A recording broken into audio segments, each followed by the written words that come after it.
parte do viscerocrânio, certo? Então, nós temos o neurocrânio, onde está o cérebro, e o viscerocrânio, onde está a face. Se a gente não tivesse os seios da face, nós não conseguiríamos manter a cabeça elevada, porque nossa cabeça ia ficar muito pesada. Não sei se vocês já tiveram a experiência, Oilê, de quem já desmaiou, que fica com o corpo todo pesado. Se você pegar a cabeça parece pesar uma caixa d'água, de tão pesada que fica. Pode passar, Lê, vem pra cá, ó.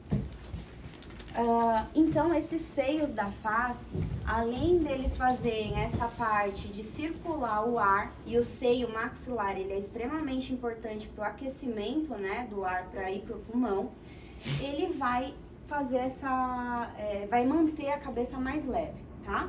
Então, aqui vocês colocaram, ó, até na relevância, a questão correta foi maior, mas eu vi que também teve muitos que erraram na questão de número 2 e 4. Então, vamos lá.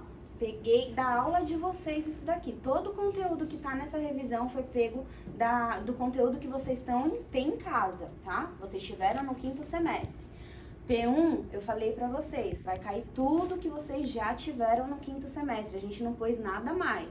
P2 é a mesma coisa, vai cair todo o conteúdo do 5º semestre, tá bom? Então, a gente tem os seios da face, certo? Seio maxilar. Qual é o dente que tem mais íntimo contato com esse seio?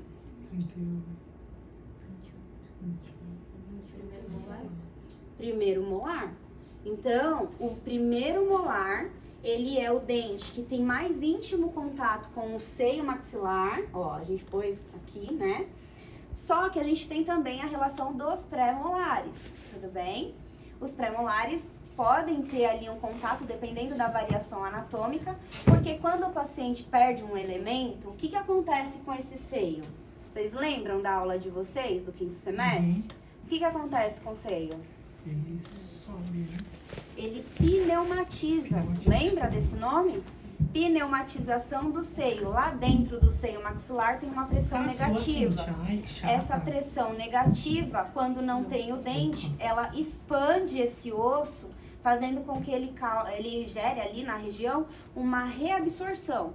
Então, quando tem uma reabsorção do osso, nesse caso, ele não vai neoformar osso igual na ortodontia. Ortodontia não acontece assim? Tem um dentinho aqui, eu faço uma pressão com o bract e começa a ter uma reabsorção do osso. Só que desse lado vai ter neoformação e por isso que os dentes conseguem se movimentar, certo? Boa noite. Podem entrar, pessoal. Vem passando por aqui. Então, quando eu tenho um tratamento ortodôntico, uma remodelação do osso, acontece reabsorção e neoformação. No caso de um paciente que perde o primeiro ou o segundo pré-molar, ou até mesmo os molares, isso vai acontecer de uma forma diferente. Vai acontecer, olá, tudo bem? Uma reabsorção e não vai ter neoformação. Então, essa cavidade do seio, ela aumenta, ela pneumatiza. E aí, pode ocorrer na cirurgia uma comunicação buccosinusal, lembra? E a comunicação buccosinusal, ela tem 2 fatores. Ela pode ter uma comunicação sem ter um corpo estranho que migra para dentro do seio, ou ela pode ter uma comunicação que migre algum corpo estranho, seja dente, implante, material endodôntico, o que seja que migrar lá para dentro do seio vai ser um corpo estranho, certo? E qual é a conduta que deve ser tomada quando tem um corpo estranho ou quando tem uma comunicação no seio? Fechar o véu. Também. Ó, isso daqui foi da prova de vocês, hein? Então, vamos lá, vou relembrar o conteúdo do 5º semestre. Quando a gente tiver um caso que o dente estiver próximo do seio maxilar, a gente, depois de fazer a cirurgia, a gente tem que avaliar se houve a comunicação, certo? Se não houve comunicação, bem, se houve comunicação, a questão é, tem algum corpo estranho que migrou para lá ou não? Aí eu tenho que avaliar numa radiografia. Se não migrou nenhum corpo estranho, eu tenho que fechar essa região, esse alvéolo, e dar antibiótico para o paciente. Essa é uma conduta.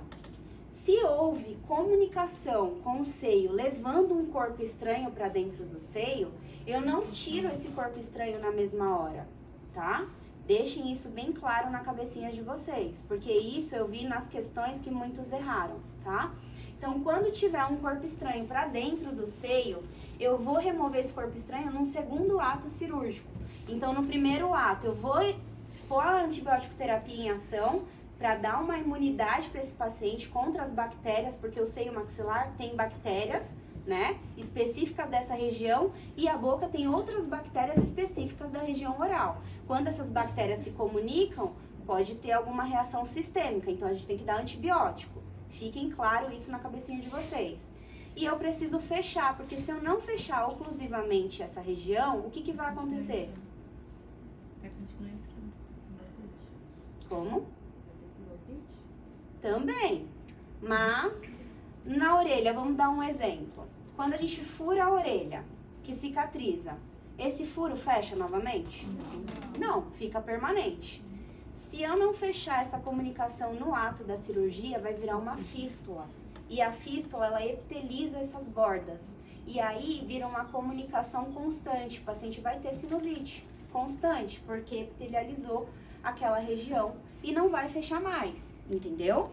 Então, o que a gente precisa fazer? Sutura oclusiva. Eu preciso fechar essa cavidade. Lembra que eu falo com vocês em cirurgia? A gengiva, ela é molinha, o osso é duro. Às vezes o alvéolo fica aberto, não fica?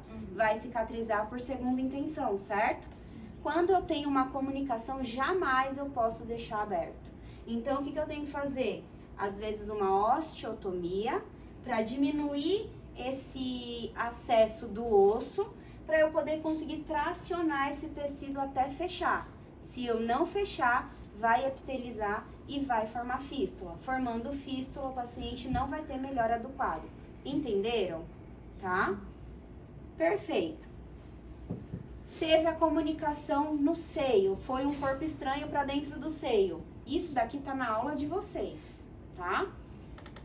Qual é o nome dessa manobra que eu faço para remover o corpo estranho de dentro do seio? Vamos lá, ver se vocês estão afiados nos estudos. Muito bem, acesso de Caudeluc. E eu preciso ter como referência o pilar canino, tá? Eu vou fazer uma incisão linear, que é o acesso de Caudeluc nessa região, na parede lateral do seio maxilar. Faço a osteotomia na parede lateral do seio. Acesso o corpo estranho, parece fácil, mas não é. Às vezes é muito difícil achar o corpo estranho lá dentro do seio. E depois eu faço uma sutura. Eu não preciso, às vezes eu ponho no consultório, mas se não tiver uma membrana, não precisa se preocupar com isso, que a membrana de Schneider, ela vai em 30 dias se recompor. Ela vai fechar a região, tá? Mas eu tenho que fechar bem essa área que eu acessei, né, pro seio. No caso de fístula, se houver fístula, eu preciso fechar a fístula, certo? Sim. Não tá epitelizado aqui essa região? Lembra do furinho da orelha? Sim. Se eu der um ponto aqui, não vai fechar, já epitelizou. Então eu preciso fazer o quê? Nesse caso aqui, eu também peguei da aula de vocês. Além da fístula, o paciente apresentava uma... ele tinha uma infiltração nessa coroa, já tinha condenado esse primeiro premolar. Então, foi feita a extração e já em seguida foi realizado uma técnica. Qual é o nome dessa incisão?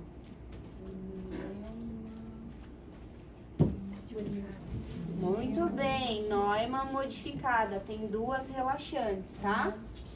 É Neumann que fala? Neumann. É Neumann. É Neumann. Neumann. Tem pessoas que falam Neumann, mas o nome correto é Neumann, tá? Mas a gente entende também. Mas o importante é a gente fechar a fístula. Se eu não tirar aquela camada de epitélio, ela não vai fechar. E aí, nesse caso, sutura oclusiva, ok? Então, toda vez, vamos lá, para fixar na cabecinha de vocês, que tiver uma comunicação bucosinusal, se for com um corpo estranho para dentro do seio ou não, antibiótico terapia já tem que estar na cabeça. Fechamento oclusivo já tem que estar na cabeça. E se houver corpo estranho para dentro do seio, lembrem que é no segundo ato cirúrgico que eu vou fazer isso, tá ok? Perfeito. A outra questão foi referente a técnicas a classificação de Winter e classificação de Pew e Gregory. Que a maioria classificou só de Winter, mas a de Winter, neste caso da prova, não era correta. Porque ali estava falando em relação ao plano oclusal. O Winter se refere ao eixo do segundo molar, tá? E o Winter serve para maxila e mandíbula. Pew e Gregory é só mandíbula, porque está relacionado ao ramo mandibular. Ramo mandibular não tem maxila, tá? Então, essa daqui estava errada. E a maioria só classificou ela. Se vocês tivessem estudado corretamente o que estava na disciplina de vocês, vocês já iam matar a charada. Talvez ficaria até na dúvida entre a 1 e a 2, mas a 2 estava certa. E quase ninguém classificou a 2 como certa, tá? Então, vamos relembrar o Winter. O Winter está relacionada ao eixo do terceiro molar com o posicionamento do segundo molar. Então, nós temos vertical, né? Quando ele está posicionado na vertical.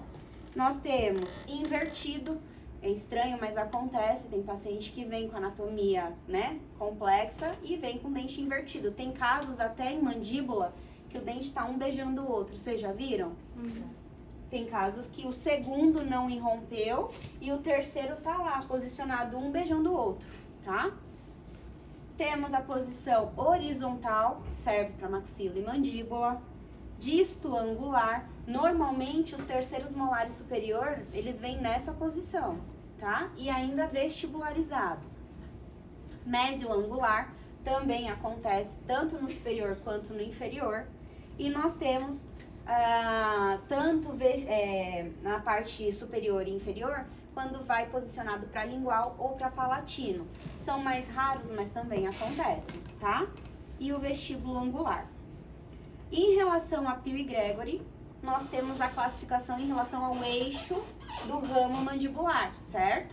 Então, a classificação 1, 2 e 3 vai sempre se referir ao posicionamento do ramo, tá? Então, na parte 1, esse dente, ele tá para fora do ramo.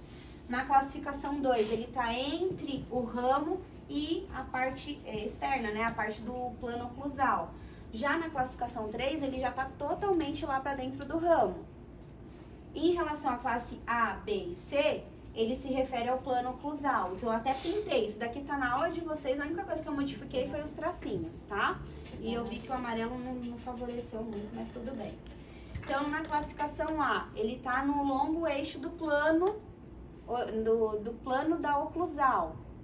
Na classificação B, ele tá abaixo. Na C, ele já tá ali abaixo do nível gengival, então ele tá incluso, tá? E também vai ter uma outra questão, que é a de pericoronarite, que eu vou falar com vocês em relação a isso também, tá?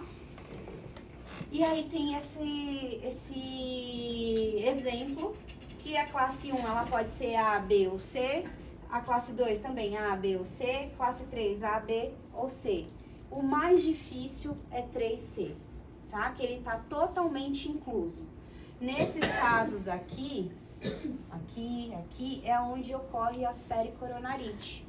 Mesmo com dente na vertical, mesializado, disto angular, vestibularizado ou lingualizado, ele vai ocorrer pericoronarite porque ele não consegue romper totalmente no arcado. E aquela membrana de gengiva que fica recobrindo ali, começa a acumular biofilme, começa a ter trauma oclusal, né? A outra questão foi referente a exo simples. Pessoal, exo simples vocês têm na clínica, né? E a questão que eu mais vi dificuldade de vocês foi em relação ao movimento do fórceps. Então, eu até coloquei aqui no slide. Exo simples, eu brinco com vocês na clínica. Simples, ó, si. A gente usa sindesmoto para fazer sindesmotomia. O que a sindesmotomia faz? A desinserção ou o rompimento das fibras dentogengivais. Para quê? Para melhorar o apoio do fórceps, certo? Porque senão eu vou fazer o quê? Dilaceração nesse tecido e eu preciso desse tecido mole para suturar, certo? Então, aqui na questão que eu vi foi erro de interpretação. Vocês não souberam interpretar, porque essa questão estava dada, tá? A questão que eu vi que vocês tiveram dificuldade, vamos lá. Tá dando pra ver a nitidez dessas imagens? Dá pra ver, né? Nessa coroa eu posso pôr um fórceps? Não, né? Que aí entra no que tá aqui, ó. Dentes com coroas que suportem a ação do fórceps. Se eu colocar o fórceps aqui com essa cárie extensa, o que vai acontecer? Vai quebrar.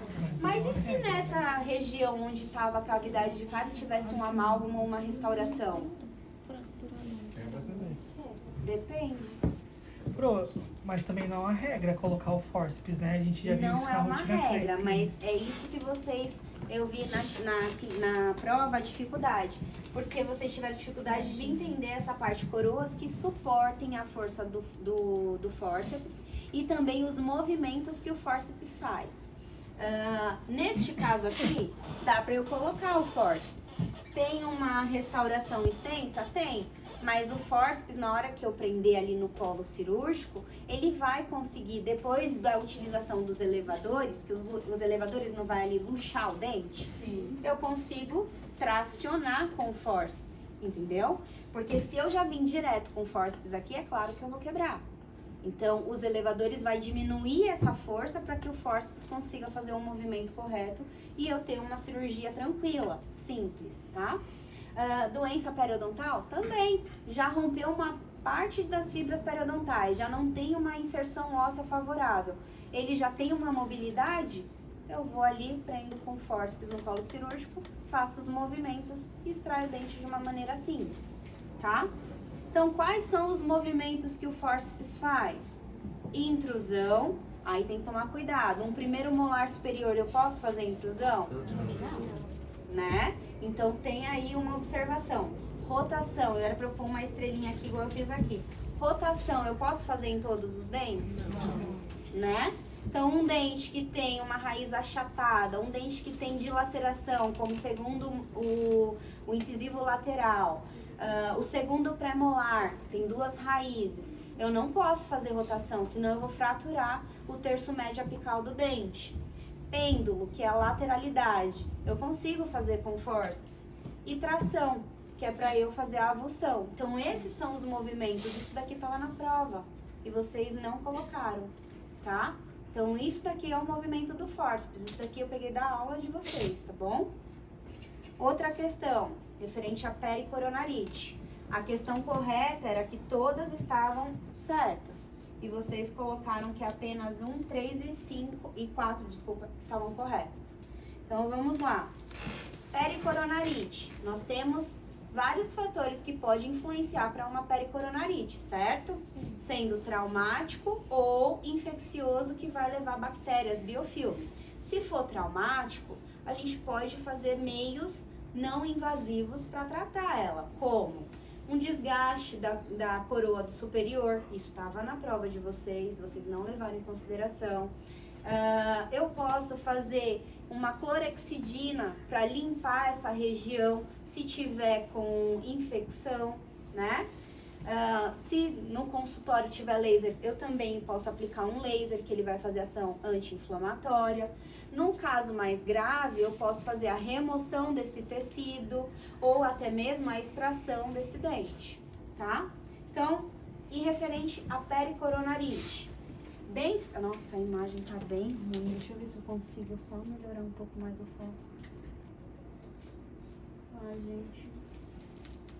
Ó, aqui no iPad tá melhor. Esse dentinho aqui é esse que tá... Conseguem ver? Também tá na aula de vocês, tá? Peguei a imagem da aula. Então, se o dente tiver uma parte da coroa para fora do osso, pode dar pericoronarite. Agora, se o dente tiver, é que aqui não vai dar pra ver direitinho porque queimou, né? Mas imagina que esse dente tá na horizontal, mas ele tá totalmente incluso. Vai dar pericoronarite?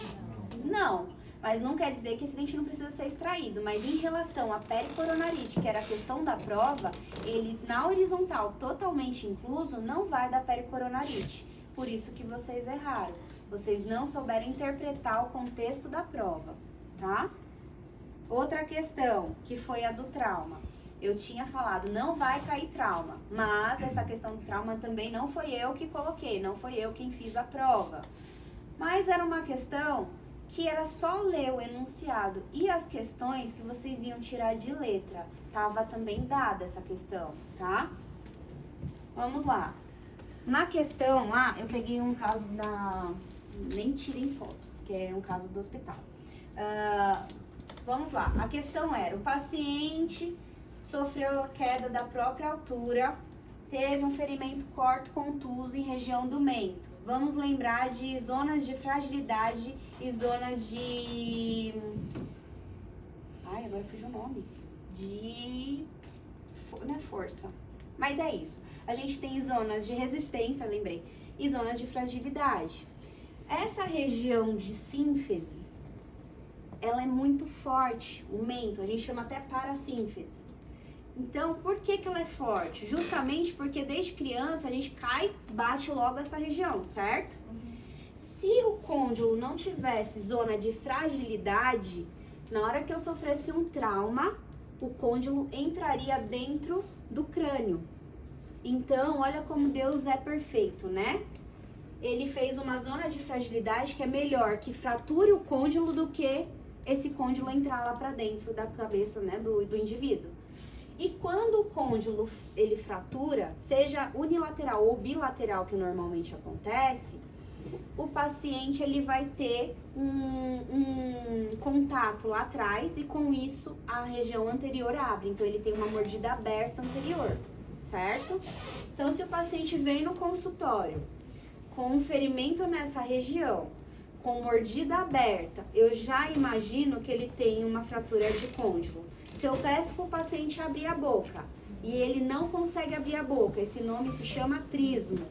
Ele não vai conseguir abrir a boca, por quê?